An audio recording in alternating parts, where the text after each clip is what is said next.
David Amelech le dit, le roi David, il nous a offert les Teilim, les psaumes. Il dit comme ça, Yigia kapecha kitochel, ashrecha vetovlach. Lorsque tu travailles avec la paume de tes mains. Et lorsque tu travailleras avec la paume de tes mains, tu seras heureux. Tu auras de la bonté. Le bien sera avec toi, il sera en toi, il sera pour toi. Nos sages expliquent Ashrecha baolam hazeh vetovlach baolam haba. Tu seras heureux ici-bas dans ce monde-là, mais le bien sera pour toi dans le monde futur.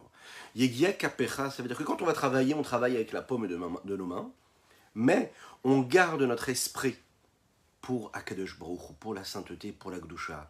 Vous savez, c'est comme ce menuisier qui travaillait dur, qui travaillait le bois pour confectionner de magnifiques œuvres.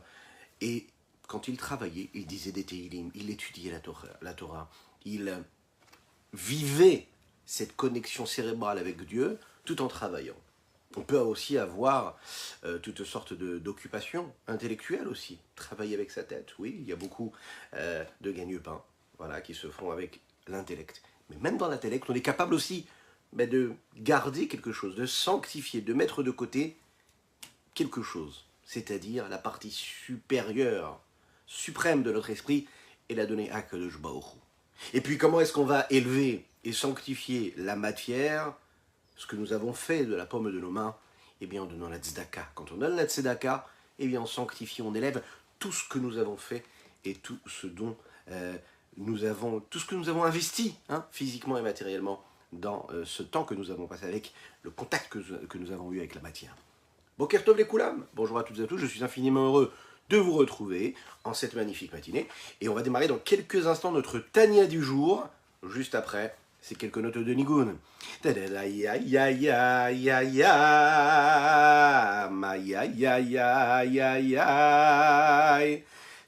ay ay ay ay ay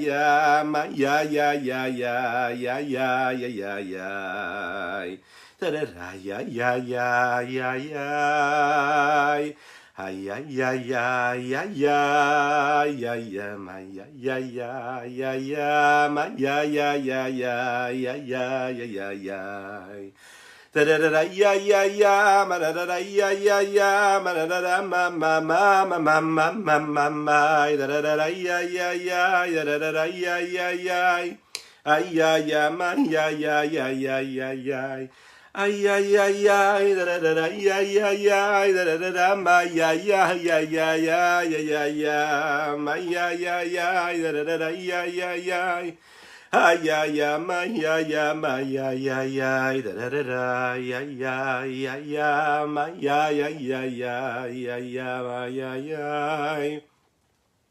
da ya ya ya ya ya ya ma ya ya ya ya ma ya ya da da da ya ya ya ma ya ya ya ya ya ay ya ya ma ya ya ya ya ya ya ma ya ya ya ya da da da ya ya ya ba da da da ya ya ya ya ya ya ya ya ya ay ya ya ya ya ma ya ya ya ya ya ya ya ya da da da ya ya ya ya ya ya ma ya ya da da da da da da. Bonjour à toutes et à tous, bienvenue à tous ceux qui nous rejoignent sur les différents réseaux, que Dieu vous bénisse et vous protège pour cela. Je vous invite à partager, à liker, à commenter cette publication afin que nous soyons encore et toujours plus à étudier la Torah ensemble, vous et moi.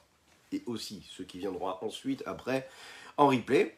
Partagez, vous pouvez en trouver tous nos cours, des dizaines, des centaines, Baruch Hashem, que nous avons partagés ensemble au fil des jours sur la page Facebook, mais également sur Insta, mais vous savez, sur YouTube, vous abonnez, et puis vous avez les playlists de tous les différents sujets que nous abordons ensemble. Alors aujourd'hui, nous allons aborder la 4e lettre de Igeret HaKodesh du Rabbi Shneur Zalman de Liadi, dans laquelle il y a, en 3e partie, le Tania d'aujourd'hui. Donc nous allons faire un petit condensé du Tania du 9 Av, du 10 Av, et puis d'aujourd'hui, le 11 Av, en espérant que des bonnes nouvelles pour tout le monde. Oui, on va commencer tout de suite, mais bien sûr, et je vous souhaite un très très grand Lechaim. En Israël nigalim ela bitzdaka. En Israël nigalim ela bitzdaka. Il est dit comme ça, dans Ishaya. Par le mérite de la tzedaka, de la charité, eh bien, le Béné Israël, le peuple juif, sera libéré, sera délivré de cet exil. Pourquoi? Alors vous savez qu'en français on traduit très mal, malheureusement, l'hébreu. Oui, c'est pas les vraies traductions, parce que ça ne correspond pas à la charité, c'est pas du tout la tzedaka. Tzedaka, ça veut du mot tzedek. Tzedek, c'est la justice. Oui. Quand on donne la tzedaka, on ne donne pas quelque chose qui nous appartient. En fait, on rend quelque chose à l'autre qui lui appartient aussi. La vie est faite ainsi, nous ne sommes que des transmetteurs, des patients. On reçoit quelque chose et on le transmet, on le donne à l'autre. L'autre le donnera aussi à l'autre. Il va consommer, il va acheter, il va évoluer, il va travailler avec, il va se nourrir. Chaque chose que nous faisons sont partie de ce grand projet-là. Donc la tzedaka, c'est rendre ce qui appartient à celui à qui ça appartient. C'est de la justice, la tzedaka, le tzedek.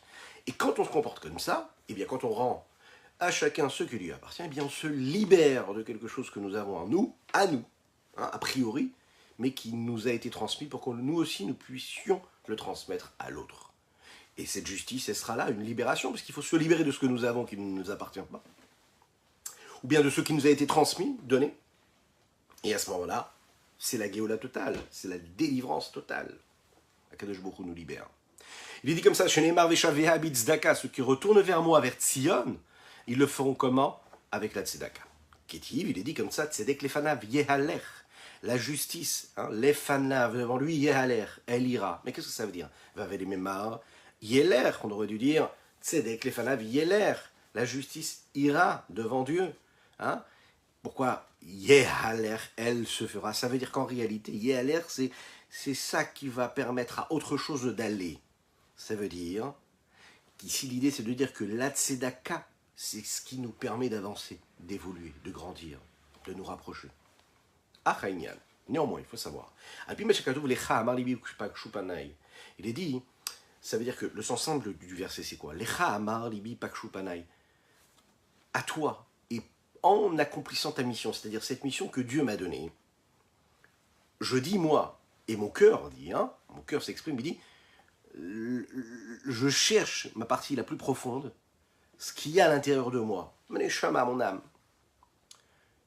Et Rachid explique d'ailleurs, et panecha Hashem avakesh, ça veut dire que c'est toi que je demande, que je recherche. Qu'est-ce que ça veut dire que c'est toi que je recherche? Pérouche, bakshu pnimiut alev. C'est quelque chose qui n'est pas dévoilé, mais qu'il faut aller chercher dans l'intériorité de notre cœur, dans la partie profonde de notre cœur. Et vous l'imaginez bien, le Rabbi Shlomo Zalman il va nous aider à comprendre ce que ça veut dire. Comment est-ce qu'on va chercher la partie profonde qui est dans notre cœur? Kiné, parce qu'il faut savoir, Belhav Yesod Ha'esh Ha'elokit Shebalev, l'amour, c'est quelque chose qui brûle, et qui crée, et qui façonne les bases et les fondements même qu'il y a dans l'âme, dont le feu. Puisqu'on sait que là, la personne, l'homme, est constitué de ces 4 bases. Esh Ruach Ma'imafar, le feu, le souffle. L'eau et la poussière. Ce feu-là, c'est ce feu ardent qui brûle, ce feu divin. Comme il est dit ici, nous sachacher, une autre façon de le dire et de l'écrire, c'est la base même, le fondement même de ce feu divin qu'il y a dans le cœur de chacune et de chacun d'entre nous. Il y a Yeshbet Bechinot, il y a 2 niveaux. Le niveau extérieur et le niveau profond, intérieur, Bechinat Ritzoniut ou Bechinat Pnimiut. L'extériorité du cœur, c'est quoi? C'est l'emballement. C'est avoir de l'amour, ressentir ce sentiment d'amour, d'engouement, d'emballement, qui réellement s'enflamme en nous. Pourquoi? Parce qu'on a fait passer l'information par la bina, la compréhension, l'intériorisation, mais aussi par le da'at, par le savoir, par la connexion entre l'intellect et les émotions, par la conscience réelle de quoi? Bigdulat Hashem en Sof Baruch Hu, de la grandeur de Dieu, de l'infini du Saint béni soit-il. Leidbonen, comment? Réfléchir, approfondir. Bigdulato, réfléchir à sa grandeur. Oleolid mitivunazo ha'ava kirish pe'esh. La partie superficielle, on l'appelle comme ça, hein, pour bien faire une différence avec la partie profonde et intérieure.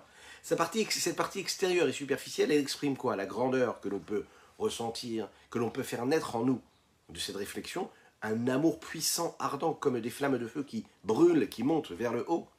C'est un amour qui est créé par l'intellect et qui lui ensuite suscite un amour qui est ressenti, qui est assumé un amour pour Dieu.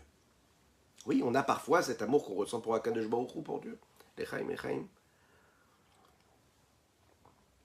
On peut faire l'inverse, malheureusement, parfois de la bonté de Dieu, et ressentir de l'amour pour Dieu aussi, quand on prend conscience de sa grandeur.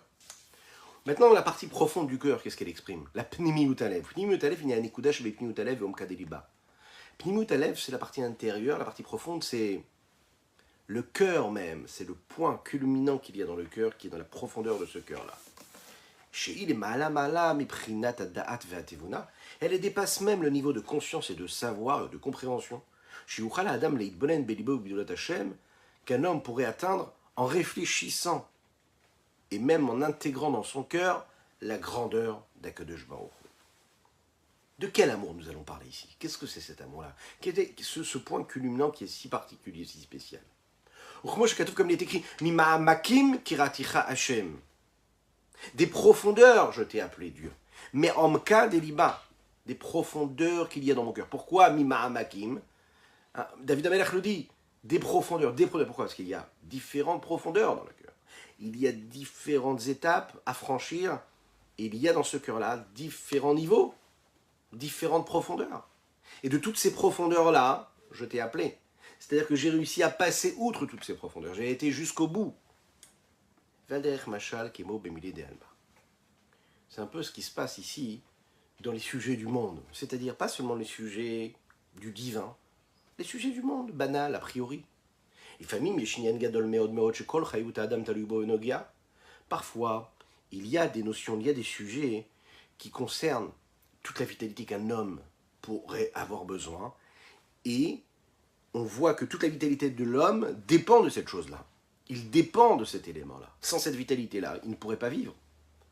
Ça fait partie même de la partie profonde de son cœur. Il est capable même de faire quelque chose qu'il n'aurait même pas imaginé pouvoir faire. Pourquoi? Parce que ça touche le fond de son cœur.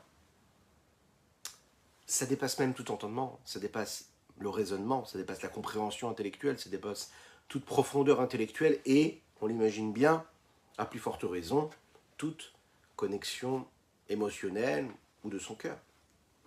L'Echaim, l'Echaim. Vezeli ou Madze.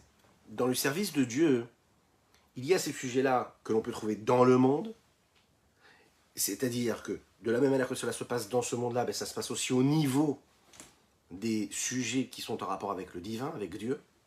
C'est-à-dire que quand un homme travaille avec son cœur, parce que ça nécessite des efforts d'aimer Dieu, on appelle ça avoda shebalev, le service du cœur.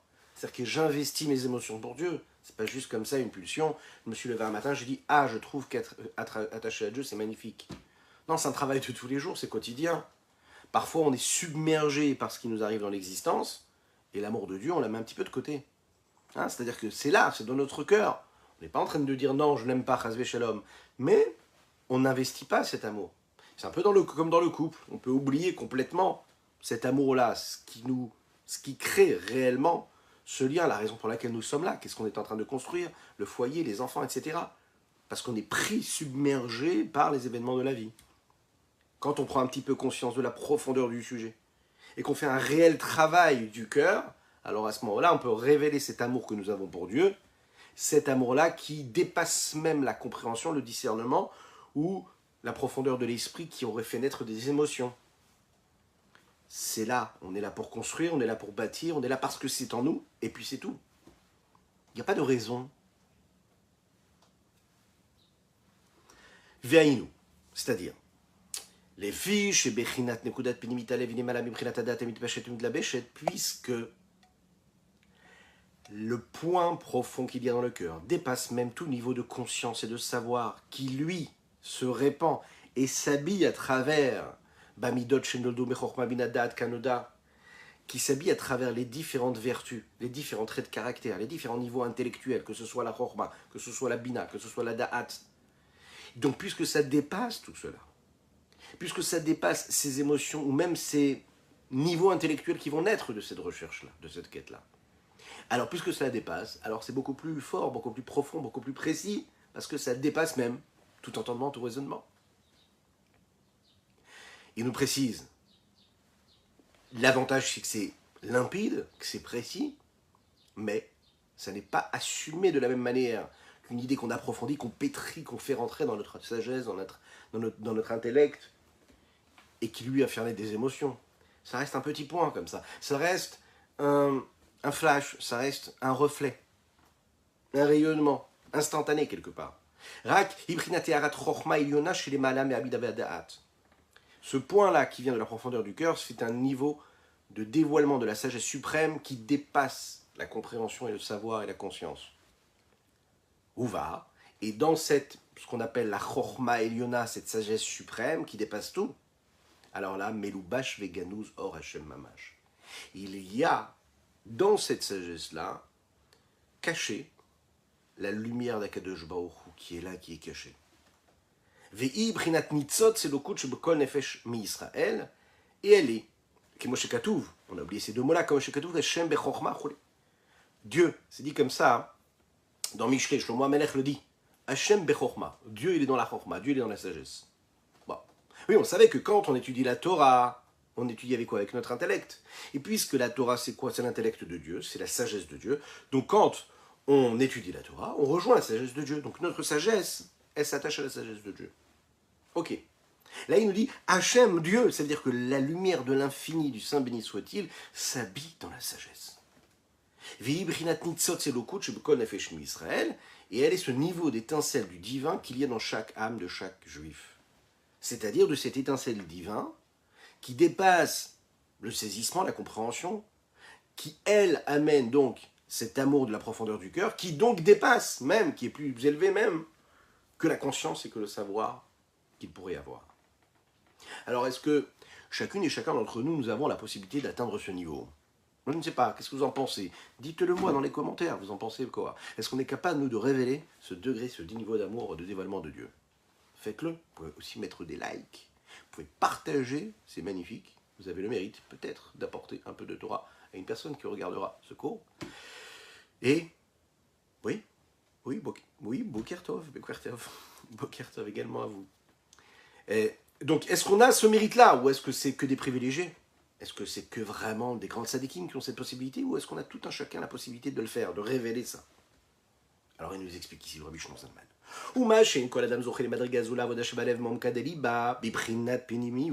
Puisque cet amour-là, que ce travail, cet investissement-là, ça vient de l'étincelle divine qu'il y a dans chaque âme, et que l'étincelle divine, c'est a priori présent dans chacun et chacune du peuple juif, on aurait dû donc dire que chacun peut arriver à ce niveau-là et à cette façon de travailler, de se rapprocher de l'Akadosh Baruch Hu, de Dieu. Est-ce que c'est faisable? Aïnou, les fichiers en réalité, ce qu'il faut savoir, c'est que ce niveau est en chacun et chacune d'entre nous, mais il est ce qu'on appelle exilé, il est enfermé. Vei, Bechinat Galut, Ashrina Mamash. C'est ce qu'on appelle l'exil de la Shrina, ça veut dire l'exil de la présence, de l'évidence même de Dieu ici-bas sur terre, qui se trouve dans l'âme du juif, et elle est en exil, enfermée. Qui, parce qu'il faut savoir que cette Shrina-là, Ibrinat Nitzot Elokut Shebenavsho a Elokit.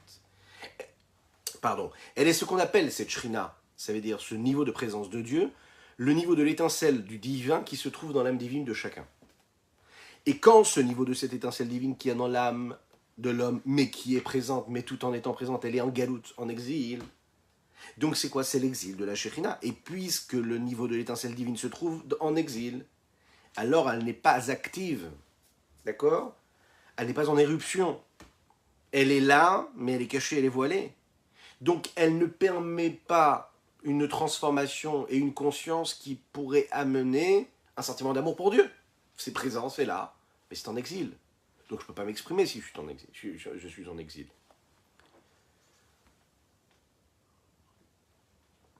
L'Echaim. Alors maintenant, pourquoi? Pourquoi est-ce que cette étincelle divine est en exil? Pourquoi? Pour quelle raison? Ah, nous dit ici le Rabbi Shlomo Zalman. Vesibat Galout, la raison de cet exil-là, la raison de l'exil de cette étincelle divine qu'il y a dans l'âme, ou Mahamar Aboté nous dit Chonan Livracha, c'est ce que les Chachamim nous ont dit. Galou levavel shrina imaem. Les Chachamim nous le disent comme ça, dans le Talmud, que quand le peuple juif s'est retrouvé en Babel, en Babylonie, en exil, eh bien ils ont exilé en même temps l'évidence et la présence de Dieu. Tout s'est retrouvé en exil. Par rapport à l'exil de l'étincelle particulier précis de chacun de nous, l'idée c'est de dire que quand cette étincelle il se trouve à ce niveau-là de Babel, parce que nous avons tous aussi ce niveau de Babel en nous, ça veut dire quoi? En fait, ça veut dire que quand nous vivons selon les critères, quand nous suivons le chemin du monde qui nous entoure, de la société qui nous entoure, des codes et des modes de vie sociaux qu'il y a dans le monde qui nous entoure, donc ça veut dire quoi? On vit comme un Babylonien? Ouais. À Rome, tu vis comme un Romain. Ouais, mais un Juif, même quand il est à Rome, il vit comme un Juif. Mais si toi, tu es toujours en Babylonie dans ta tête, et si ton cœur, il est toujours en Babylonie dans ta tête, dans son cœur, eh bien, qu'est-ce qui se passe? La Shrina, tu la prends, c'est-à-dire ta présence divine, la présence divine qui est en toi, tu l'amènes aussi en exil. C'est-à-dire que Dieu, il te lâchera jamais, peu importe ce que tu fais. Oui, peu importe, c'est des vacances, tu fais des choses qu'il faut, tu fais des choses que Dieu nous en préserve qu'il ne faudrait pas que tu fasses. Mais Dieu, il est toujours avec toi, sache, il est avec toi, il est dans ton cœur, il est là. Bon, il est en exil. Il est en exil. Mais il est avec toi. Il ne t'abandonne pas, il est là. Toi, il faut que tu le réveilles un petit peu. Il faut que tu te réveilles toi. Comme ça, tu le libères. Tu le libères de ses chaînes. Mais Dieu, il est avec toi, il ne te lâche jamais. Il est en galoute, il est en exil. Dehainu, qu'est-ce que ça veut dire?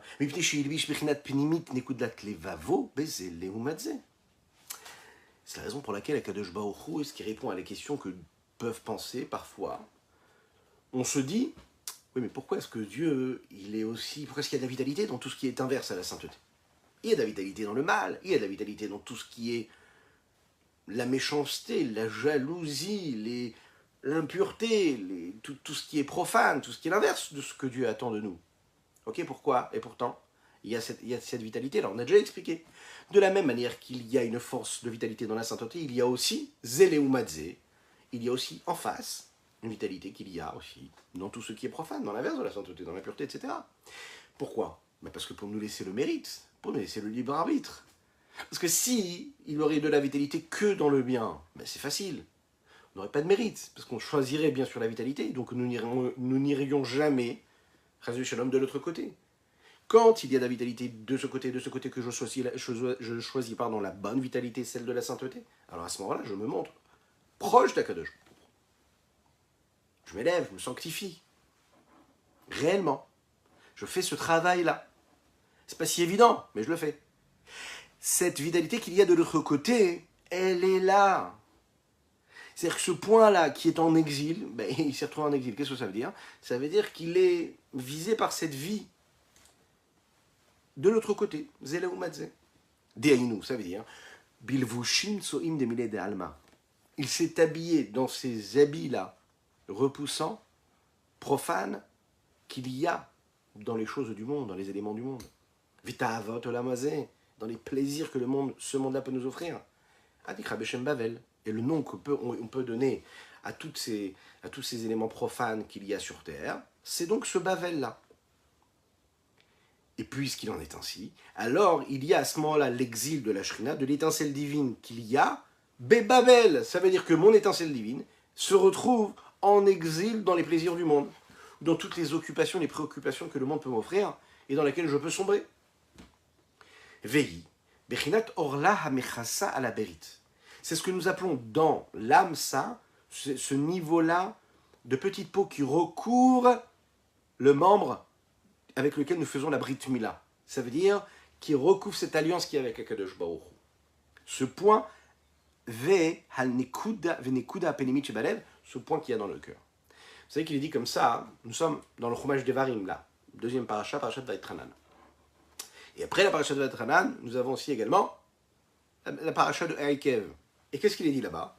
Il est dit Umaltem et torlat levafrem.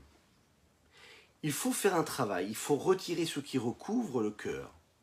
La orla, c'est cette petite peau qu'il y a sur le membre et que l'on retire quand on fait ce que l'on appelle la Brit Mila.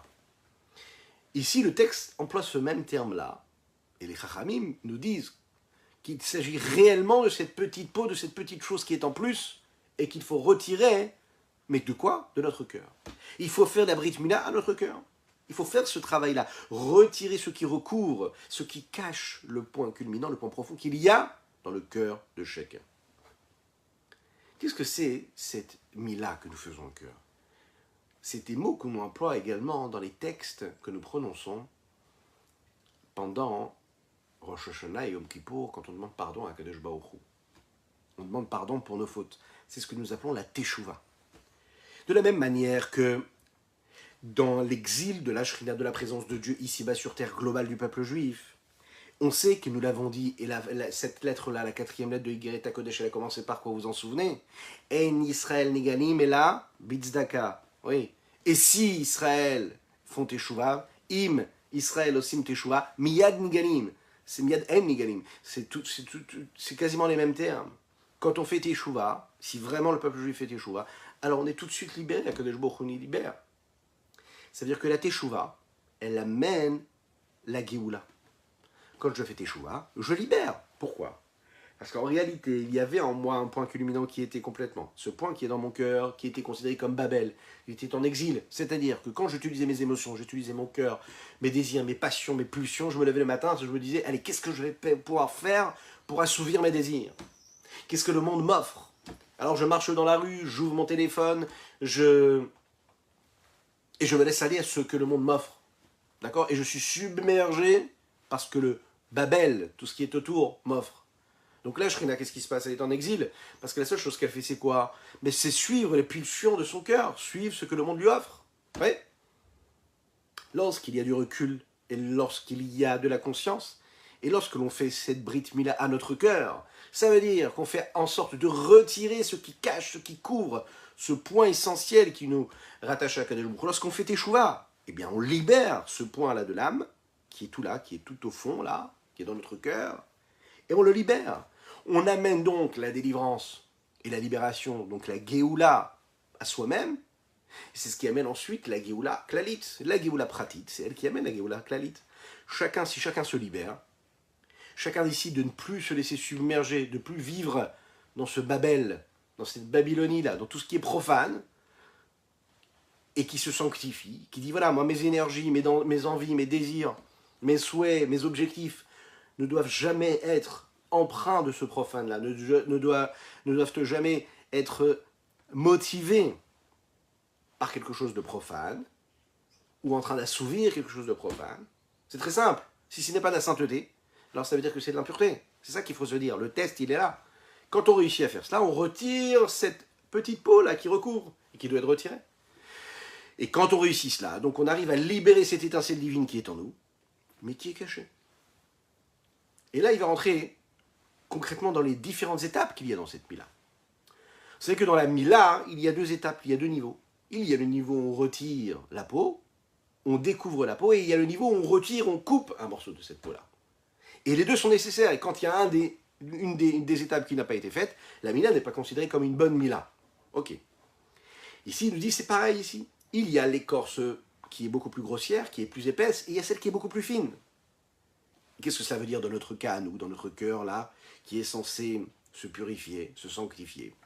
L'Echaim, l'Echaim, l'Echaim. והנה במילה יש שני בחינת מילה ובחייה, שאין אורלה גסה וקליפה דקה. La Mila, elle retire cette petite peau-là qui est grossière, mais ensuite, il y a une petite peau qui, elle, est beaucoup plus fine. Vechem berolat alev, c'est ce qui se passe dans le cœur. Il est dit, umaltem et torlat levafrem. Vous allez retirer cette peau-là qui est sur votre cœur. Qu'est-ce que ça veut dire? Yesh gam tavot gasot vidakot. Il dit, on le sait très très bien. On n'a pas besoin de se regarder dans un miroir pour savoir que nous avons des plaisirs, des désirs, qui sont des désirs grossiers, c'est-à-dire dans lesquels on voit très très bien que c'est notre âme animale qui s'exprime. On voit très très bien qu'on est en train de faire plaisir à notre corps, à nos pulsions, à nos passions, à nos désirs. On sent très très bien que c'est ça. Et parfois, c'est différent. Parfois, on sent que c'est quelque chose de beaucoup plus raffiné, beaucoup plus fin. Mais ce qui veut dire raffiné, ça ne veut pas dire que c'est moins grave. Parfois, c'est même plus grave même. Qu'est-ce que ça veut dire? Il y a celles, par exemple, qui sont considérées comme insignifiantes à nos yeux, et il y a celles qui sont tellement grossières, qu'elles prennent tellement de place, qu'on est capable nous-mêmes de détecter. Réussir à chasser de nous les plaisirs ou les désirs qui sont grossiers, qui s'assument, comme ceux qui ne s'assument pas, cela peut se faire par la mila. Alors comment on fait la mila? Comment on fait cette circoncision-là du cœur? Eh bien en travaillant dur, en s'investissant. Comment? Spirituellement. C'est-à-dire qu'on va se détacher de ce corps-là, qui lui est complètement pris dans cette matérialité, dans ce profane, et on va l'extraire de cet exil-là. Et comment est-ce qu'on peut l'extraire? Eh bien, on va se retirer, c'est-à-dire je nourris un petit peu moins mon corps et beaucoup plus mon âme. C'est-à-dire quoi? Je le nourris un peu moins, je vais quand même me lever, je vais quand même consommer un repas normal, je vais lui donner la vitalité dont il a besoin, mais je vais me détacher de la matière. Je vais prendre de la hauteur, je vais prendre du recul, je vais me détacher. Et quand je me détache, et ça veut dire que je travaille spirituellement sur mon âme, donc c'est mon âme qui s'exprime, et si mon âme s'exprime, c'est un petit peu moins mon corps. Mon corps continuera à s'exprimer, mais il sera influencé par ce travail-là que mon âme aura fourni. Ou mal velopara, qui est l'oumal, qui est l'olomal, pardon, il est dit comme ça dans le Talmud, celui qui a fait une des étapes, qui a enlevé, qui a retiré, qui a découvert un morceau de peau, mais qui n'a pas fait ce qu'il fallait juste ensuite de retirer cette peau-là, eh bien c'est considéré keilo le mal. C'est comme si qu'il n'avait rien fait. Ça veut dire que si je ne retire pas, si je ne fais pas ce travail-là sur ces petits plaisirs, les petits désirs de la vie de tous les jours, eh bien ceux qui sont grossiers, j'aurai aussi du mal à les retirer. C'est-à-dire parfois on se dit, oh, c'est pas grave, je ne vais pas tomber, je ne vais pas succomber aux gros plaisirs, aux grandes tentations que la vie m'offre. Je sais me garder, je sais me maintenir, ça va. Bon, j'ai des petits plaisirs. Alors il se dit, bon, moi je suis tranquille, d'accord, je ne succombe pas aux grands plaisirs que la vie m'offre, ou ce que mon corps serait tenté d'avoir, je sais quand même me maintenir, je sais quand même me driver, voilà. Et bien là, il nous dit, non, sache que si tu n'es pas capable d'enlever aussi les petits plaisirs, les petites choses comme ça de ton cœur, eh bien même les grands, tu auras du mal à faire partir. Vous savez pourquoi? Parce que tout cela, ça touche quoi? Le point profond et essentiel qu'il y a dans le cœur de chacun. Il le dit ici. Parce que concrètement, en fin du compte, ce petit point-là qui est profond, qui est dans le cœur, il reste recouvert, même si ça reste un petit filet, ça reste une petite écorce. Oui, mais ça reste quand même quelque chose qui est très très fin. Et cette finesse-là, c'est quand même une forme d'écorce. Donc ça empêche aussi l'expression même de la sainteté, de la divinité qu'il y a. Ça la laisse dans cet exil-là, enfermée, toujours en état de captif. Bifrinat Galut Veshivia. Alors, là ici, le Rabbi Shlomo Zalman va nous dire, est-ce que pour cela, il faut aller voir un grand rabbin? Ou est-ce que pour cela, il y a des techniques ancestrales qui sont transmises de père en fils, etc. Non, pour y arriver. Et il nous dit, non, pas du tout. Il suffit de voir le texte, ce que le texte nous dit. Les termes qui sont employés dans les textes sont ainsi. Ou maltem et orlat levachem. Ou maltem, c'est-à-dire c'est vous qui allez faire cet acte-là. On ne va pas appeler un mot el extérieur pour le faire. C'est à nous-mêmes de le faire. Qu'est-ce que ça veut dire? Lechaim.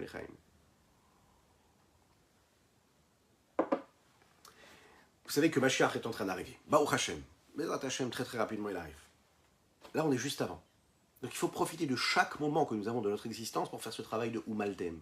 Parce que quand Mashiach va arriver, c'est plus nous qui allons faire ce travail-là. C'est Akadosh Baruch Hu qui va le faire.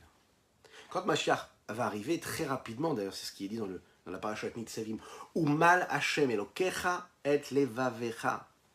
C'est Dieu qui va faire ce travail. Il va te retirer cette petite peau qui ne te laisse pas vibrer comme il faut et avoir les émotions qu'il faut comme avec ton cœur. Mais là maintenant, le travail c'est Umaltem, c'est à nous de le faire. Alors il y a deux étapes. Il y a marqué, c'est vous-même qui devez retirer cette peau-là. Qu'est-ce que ça veut dire Umaltem? C'est-à-dire que tu as la force toi-même de le faire. Comment? Quand tu fais tes chouvas sur les fautes que tu as accomplies. À ce moment-là, tu annules et tu fais partir ce qui recouvre, ce petit capuchon-là, ce qui bloque, cette chape de plomb qui est posée sur ton cœur. C'est toi qui peux la retirer, c'est toi qui peux la faire remonter, la faire partir complètement, qui peut libérer l'oxygène qu'il y a dans ce cœur-là. C'est toi qui peux faire ça.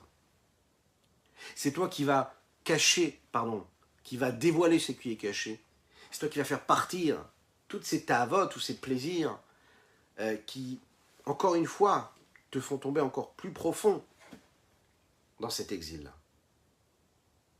Maintenant, il faut savoir que Archlasia, la Klippa, Dakar, maintenant pour la deuxième étape, pour retirer la petite peau beaucoup plus fine qui est là, ça c'est beaucoup plus difficile pour l'homme de le faire.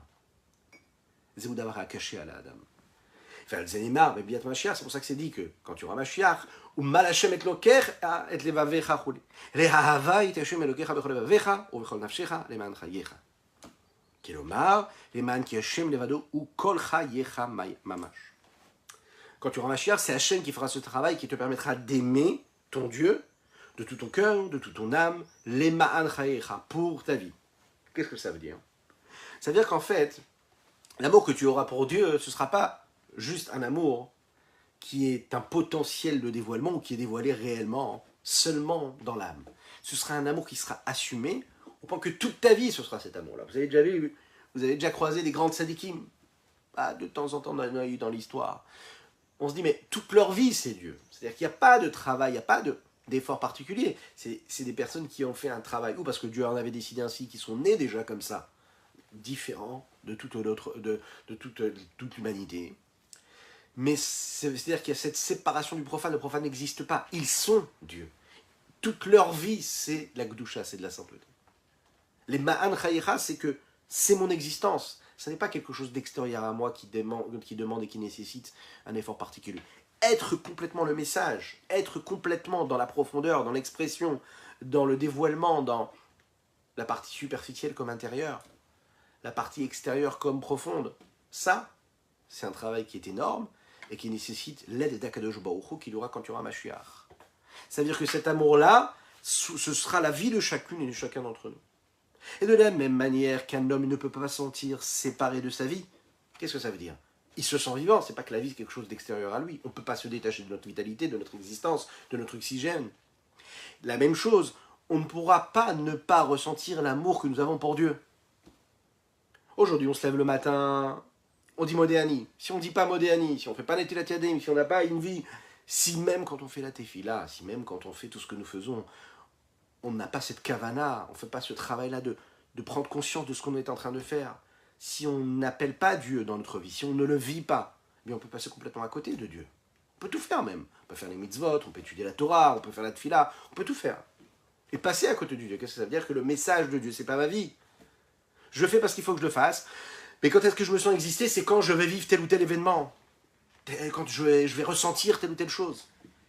Je dois être capable de ressentir l'amour d'Akadosh Baruch Hu de la même manière. Ça nécessite un travail.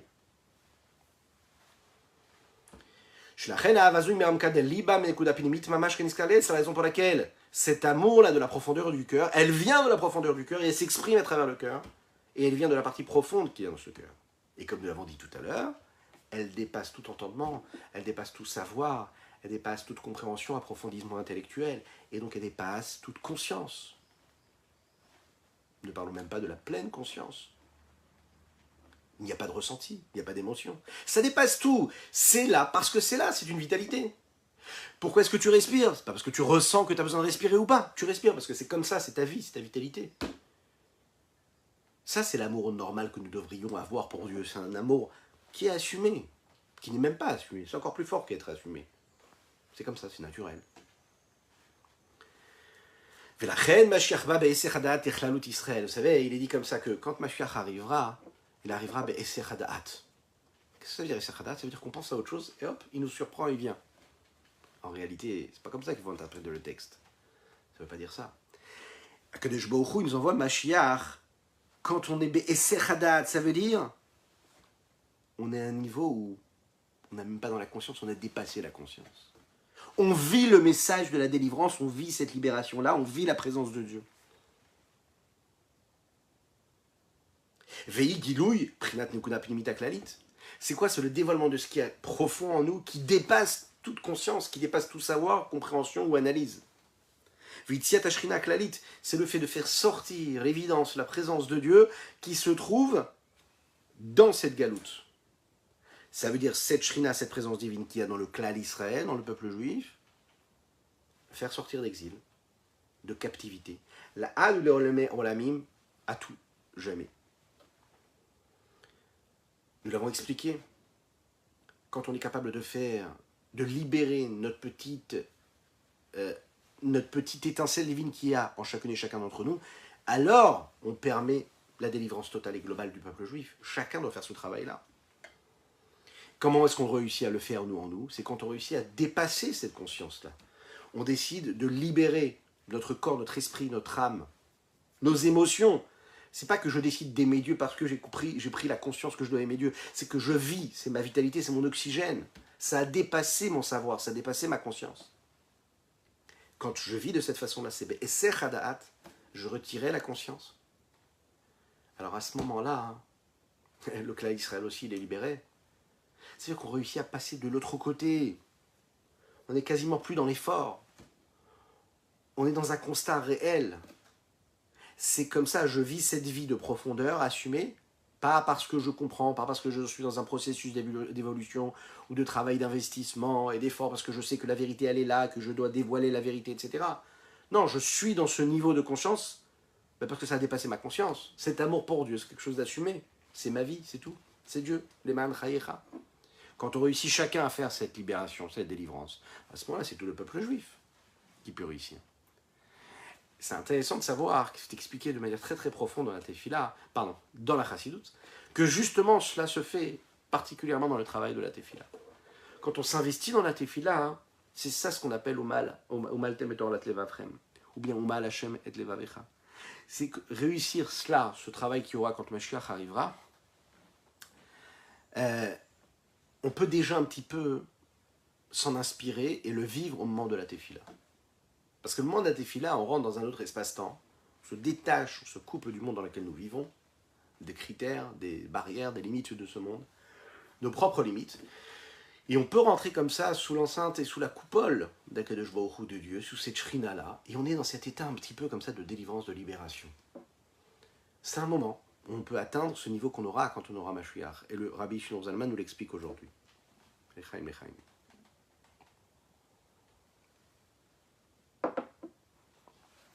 וכן כל ניצוץ פרטי מהשכינה שבנפש כל אחד מישראל יוצאת מהגלות והשיביה לפי שעה, et chaque étincelle particulier et précis de la Shekhinah qui se trouve chez chacune et dans chaque âme de chacun du peuple juif sort d'exil au moment, pendant un temps précis, c'est au moment de la prière, au moment de la tefila. Bechaye sha'a zot tefila. La Gemara, le Talmud dit comme ça que la tefila c'est appelé chaye sha'a, une vie temporelle. Qu'est-ce que ça veut dire? On l'explique ici que quand on travaille avec le cœur, de la profondeur du cœur, alors à ce moment-là, on est capable de passer outre cette peau-là qui recouvre le cœur, qui nous bloque. Et, veola le mala, les dafkabo bitshuka aza bifrinat eman chayecha, quand on fait la tefila, on est capable d'arriver à un attachement de désir puissant, ardent, bifrinat leman chayecha, au point que ce soit vécu leman chayecha. Pourquoi précisément dans la tefila? Parce que vous savez que pendant la tefila, un homme, il est capable de vivre quelque chose de très très très particulier. Et ça a pu arriver, je pense, en général, ça peut arriver quelquefois, on sait que dans notre vie, il y a eu des moments, on va interpréter ça comme quelque chose, un état d'extase, un état où on sent qu'on est détaché de cette matière, de ce monde-là. Ça peut arriver. Alors parfois, c'est des événements extérieurs qui nous amènent dans cet état-là. Parfois, c'est un travail personnel, en fonction de ce qu'un homme y vit dans sa vie. Et cet état-là, qui nous permet de vraiment nous détacher de notre propre moi, de nos limites, du monde qui nous entoure, ça, ce petit instant-là, c'est ce qui se rapproche de cet état de l'Eman Chayecha, que c'est réellement ta vie. Ce n'est pas quelque chose d'extérieur à toi, mais c'est ce que tu es en train de vivre à 100%. Ça nécessite un travail. C'est précisément la tefila qui nous permet d'arriver à cela. Parce que c'est un petit peu un cadeau qu'Akadosh Baruch Hu nous donne, que Dieu nous donne. Il réveille chez l'homme, il lui donne une possibilité. Il réveille des potentiels, des capacités en lui. Et comme un retour chez l'homme, ce réveil-là lui permet ensuite, par son travail réel, de ressenti, de dépasser même le travail de la conscience et de la réflexion. C'est-à-dire que c'est le cœur qui va s'exprimer, qui sera là, qui sera brûlant, et qui va dépasser la compréhension. C'est comme cet homme-là, qui ne savait pas prier, et qui était dans une synagogue le jour de Kippour, et qu'est-ce qu'il faisait? Il faisait cocorico. Toute la tefila, c'était cocorico, cocorico. C'était la seule chose qu'ils connaissaient. Et qu'est-ce qu'on disait? Ce cocorico-là, il valait toute la tefila de tous les gens qui priaient avec tous les mots de la prière pendant toute la tefila de Yom Kippour.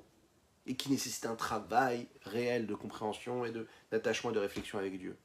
Mais le cocorico d'un juif, c'est aussi celui que nous pouvons avoir hein, tous les jours. Hein.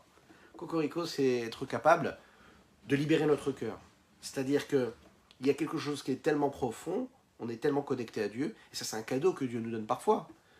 Il nous dit, voilà, tu n'as pas besoin de passer par la case réflexion, travail, investissement, je te donne ce que je te donne. Et celui qui donne ce qu'il a donné, quand il le donne avec ses critères à lui, avec son no limit, avec son infini. Et ce cadeau-là, quand on est capable de le recevoir comme il faut, eh bien on peut s'en servir pour vivre ce moment qui correspond et qui est un aperçu de ce que Mashiach va nous donner. À savoir quoi? Le dévoilement d'Akadosh Baruch Hu qui dépassera la réflexion et la conscience. Dans des moments de prière, de tefila, parfois on peut atteindre ce niveau-là, précisément. Comment? Alors il dit ici, c'est aussi Veugamken, Bechinat Eserda Adam. C'est le moment aussi où l'homme se détache. Qu'est-ce que ça veut dire? L'homme se détache. Parfois, il faut apprendre à lâcher prise. Alors c'est ce qu'on dit dans tous les moments de vie, c'est comme ça. Parfois, il faut lâcher prise. Parfois, quand on est trop dans l'investissement, parfois quand on est trop dans le contrôle des événements, de ce que nous faisons, ça peut être dans le travail, ça peut être dans les relations homme-femme, ça peut être dans les relations avec les enfants, les relations sociales. Si on est trop en contrôle, on veut tout maîtriser, on est trop au centre de l'histoire, alors à ce moment-là, tout devient compliqué, tout devient un effort. Quand on lâche prise, on laisse un petit peu les événements se faire et se vivre comme ils doivent être vécus, on laisse Dieu en réalité rentrer dans notre vie, et bien à ce moment-là, il y a beaucoup plus de facilité, parce qu'on a laissé rentrer une dimension infinie dans notre existence, dans l'événement. Laisser Dieu s'en servir, laisser Dieu prendre la place, c'est oublier le da'at. C'est pour ça qu'il dit Esser da'at. Lorsque je retire le da'at, à ce moment-là, je laisse les choses se faire, je laisse Dieu faire. Akadosh Baruch Hu, lui, il va le faire avec ses critères à lui, avec ses outils. Parce que bien sûr, c'est un niveau qui dépasse la réflexion, qui dépasse la compréhension, qui dépasse le niveau de l'homme.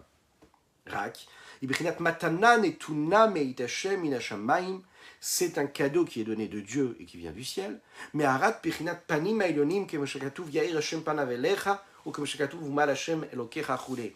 faut savoir que nous disons dans la Tefila, c'est dans les Birkat Kohanim, Ya'er Hashem panav elecha vichuneka. Dieu, il va t'éclairer. Il va éclairer quoi? Panav, sa face, mais comment? Elecha vers toi, c'est-à-dire quoi? Il va éclairer la profondeur de ton cœur. Et là, il y a quelque chose en plus qui est venu, qui va te libérer. Tu n'auras même pas besoin de faire ce travail-là. Enfin, tu as besoin de travailler avant. Mais Dieu, quand il se révèle comme ça, il se dévoile. Le dévoilement, il est infini. Rak. Ça, il faut savoir que c'est juste un cadeau. Ça veut dire que pendant un temps précis, c'est Dieu qui va faire ce travail-là.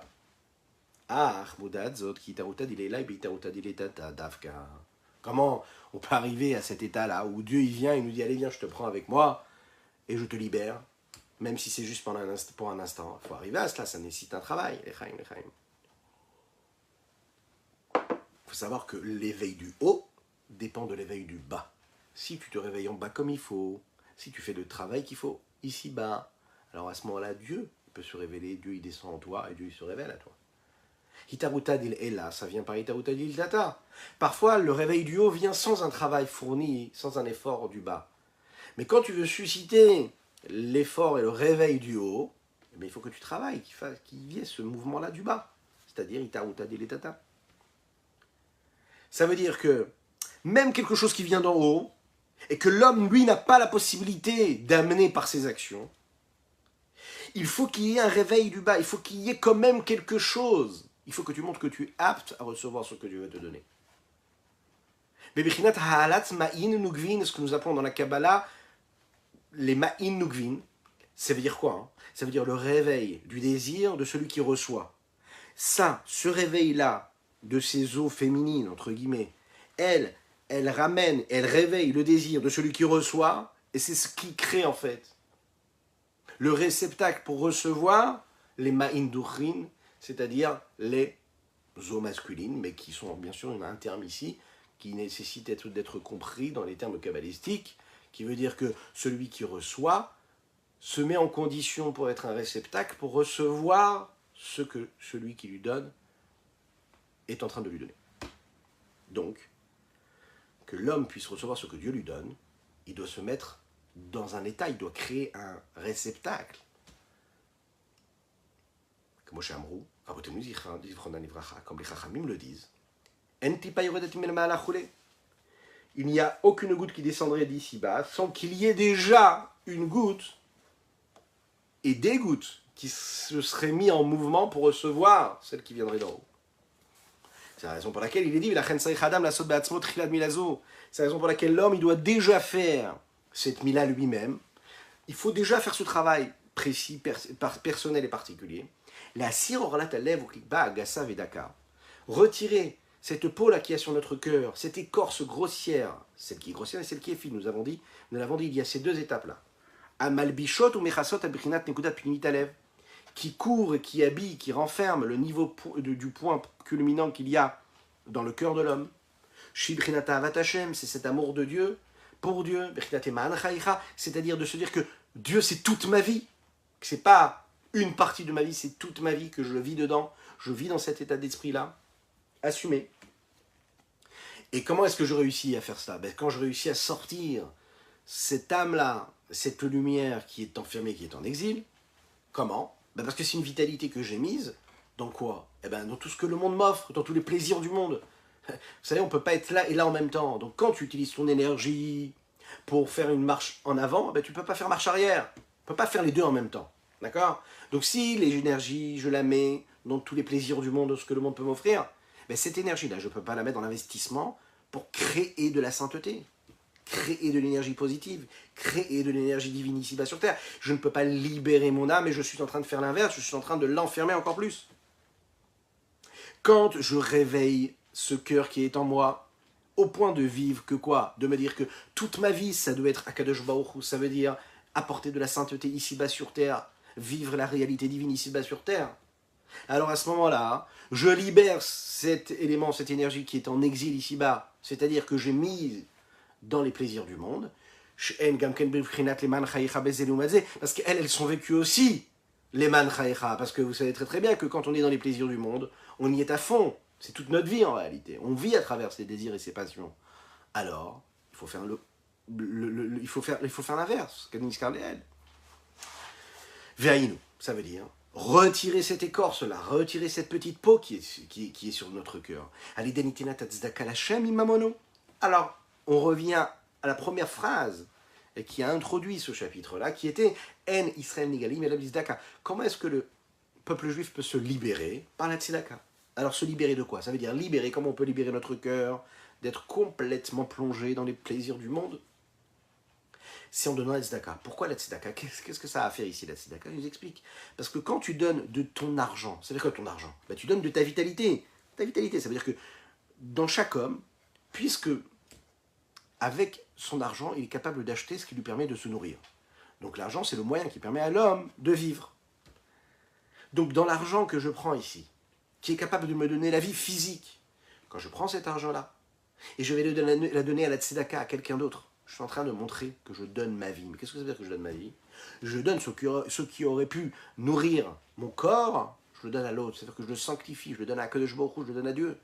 Autrement dit, quand je donne à l'autre, je ne donne pas à l'autre, je donne à Dieu.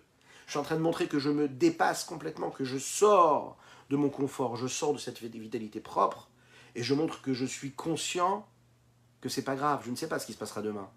Mais en tout cas, je me suis sanctifié. Physiquement, je n'ai pas investi cet argent-là.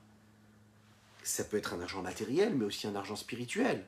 C'est-à-dire cette énergie, cette vitalité, je ne l'ai pas donné à mon corps, je l'ai donné à mon âme. Comment? Parce que j'ai donné à l'autre. Ou Bifrat. Et regardez ce qu'il dit ici, c'est magnifique parce que une personne, par exemple, qui a du mal, d'accord, qui a des finances difficiles, alors elle va se dire, bon, non, moi, je suis chas v'shalom dans cette situation-là où je ne peux pas, je vais dépendre de l'autre. Comment ça se passe pour lui? On dit, parce Par exemple, les personnes qui vivent des moments difficiles et qui ont une parnassa qui est difficile, qui ont du mal à gagner leur vie, à ce moment précis, quand ils donnent la tzedaka, ils sont en train de donner leur propre vitalité. Ça veut dire que pour eux, c'est un repas. Et ils vont prendre cet argent-là et ils vont la donner à la tzedaka. Ça veut dire c'est vraiment chayav mamash. Il dit ici chez Noten, mais chayav mamash. Quand il donne la tzedaka et qu'il ne regarde pas sa situation, qu'il ne fait pas des plans, qu'il ne se dit pas comment je vais faire, qu'est-ce que je vais faire, etc. Mais il se dit je dois donner la tzedaka, je donne la tzedaka. Il est en train de donner sa vie. Ou bifrat, imunene megi akapav. Et précisément et particulièrement si c'est quelqu'un par exemple qui travaille et qui profite entre guillemets, c'est-à-dire qui se nourrit de cet argent que les efforts des paumes de ses mains lui donnent, et que lui va donner ça.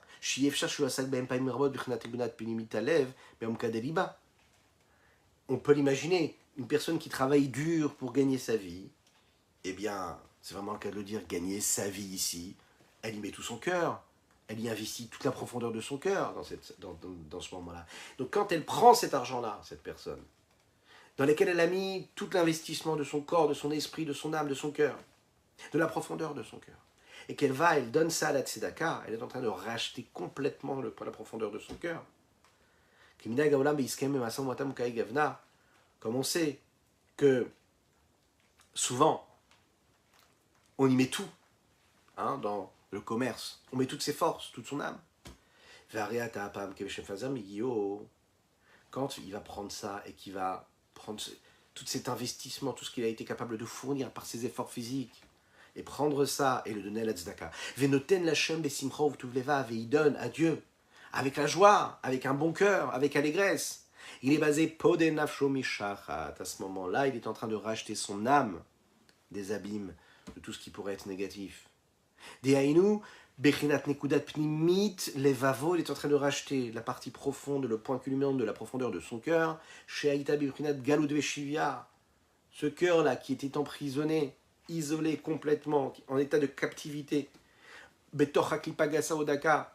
dans l'écorce de cette écorce-là, grossière ou même fine, ce qui l'empêche d'éprouver quelque chose de sain, de pur, ce qui fait qu'il est complètement assouvi, complètement plongé par les désirs et les plaisirs du monde, alors là, Akadosh Baruch Hu, il a libéré son âme. Et c'est lui-même qui s'est libéré encore plus fort. Il s'est libéré parce qu'il a pris la vitalité qu'il y avait dans ce cœur-là, il a pris la donnée à la tzedaka. De cette façon-là, eh bien, il a racheté son âme. Surtout quand il le fait avec le sourire et l'allégresse. Que Moshe Katouf, comme il a dit dans Mishlei, Shlomo Melech le dit, Mikol Mishpar Netzor Libecha. Mikol Mishmar Netzor Libecha.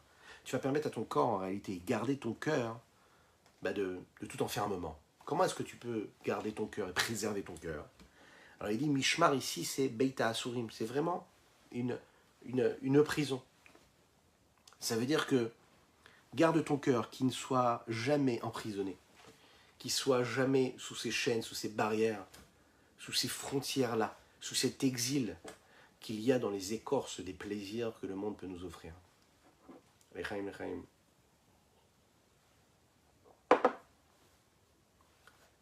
Quand toi tu te libères de cela, eh ben, tu te permets complètement une transformation réelle. Viata, et maintenant, là, tu vas réussir à te racheter des chitzonim. Ce qu'on appelle chitzonim, c'est-à-dire des forces extérieures, tout ce qui est les clipotes, l'inverse de la sainteté. Bitzdakazo, par cette petite pièce que tu vas mettre dans le tzedaka ou par ce que tu vas faire de bien pour un autre juif. Vegamken, les shon peria. On sait que dans la mila, il y a aussi le niveau de priya. On retire la petite membrane, la petite peau. Et nous l'avons dit tout à l'heure, c'est ces petits plaisirs qui nous paraissent insignifiants, mais qui sont en réalité beaucoup plus profonds, avec lesquels on est vraiment bloqué, qu'on a du mal à retirer. Alors ici, il dit, il y a une priatrov, ça vient du mot priatrov, ça veut dire racheter une dette. Parfois, c'est pas seulement qu'on est emprisonné par les écorces, par les forces du mal, parfois on est vraiment en état de captivité, on leur doit quelque chose. Quelque part, on les a tellement sollicités qu'elles sont là et qu'elles nous attendent. Et on leur doit quelque chose. On a été trop loin, en fait. Et ces forces du mal-là, pour les faire partir cette petite peau-là fine, à ce moment-là, il faut un effort énorme. C'est un travail qui est très très difficile. Et qu'est-ce qui nous permet de sortir de cela? C'est la tzedaka. Vezeu veshavea bitzdaka. même ceux qui sont vraiment en état de captivité totale et qu'on n'a pas l'impression de réussir à sortir de ces choses-là, par lesquelles on est happé complètement, eh bien quand on va donner la tzedaka, on pourra s'en sortir. Autrement dit, lorsque l'homme se retrouve dans cet état d'emprisonnement, qui n'arrive pas à se libérer, et qu'il pense faire tout le travail nécessaire, eh bien qu'est-ce qu'il va faire? Au lieu de se concentrer sur le négatif, sur les barrières et sur les chaînes, il va se libérer de l'intérieur. Se libérer de l'intérieur, ça veut dire que je vais faire quelque chose, je vais intensifier la sainteté, et par la même occasion, automatiquement, le fait d'intensifier dans la sainteté, par exemple en faisant la tzedaka, je rachète mon âme. Et mon âme se libère automatiquement des forces extérieures, des forces profanes. Quand c'est trop difficile de s'investir et de se concentrer sur l'ennemi, eh bien on va investir beaucoup plus dans l'énergie ailleurs. Et de façon à submerger complètement toutes nos forces négatives, tous ces enfermements que nous avons dans notre esprit, dans notre cœur, toutes ces choses qui nous obsèdent, qui nous attirent, sans qu'on le veuille, et parfois même quand on ne le veut pas, et même quand on le veut, et qu'on n'arrive pas à ne pas le vouloir parfois, quand on intensifie dans la sainteté, ces choses-là deviennent complètement insignifiantes, elles disparaissent d'elles-mêmes, parce qu'on a racheté notre âme. Qu'Akadosh Baruch Hu fasse, que Dieu fasse qu'on ait la force de le faire, que Dieu vous bénisse et qu'il vous protège. C'était le Tanya du jour, celui d'hier aussi également, et d'avant-hier. Et nous avons fait un petit rappel sur ce sujet-là, de cette quatrième lettre de Y Kodesh. Je vous souhaite une bonne journée, que des bonnes choses. N'oubliez pas de partager, de liker, de commenter cette publication, afin que nous soyons toujours plus à étudier la Chassidoute. Et par cela, à mener la Géoula, la délivrance totale, celle de chacune et de chacun d'entre nous, et du clan d'Israël et de l'humanité tout entière. À bientôt.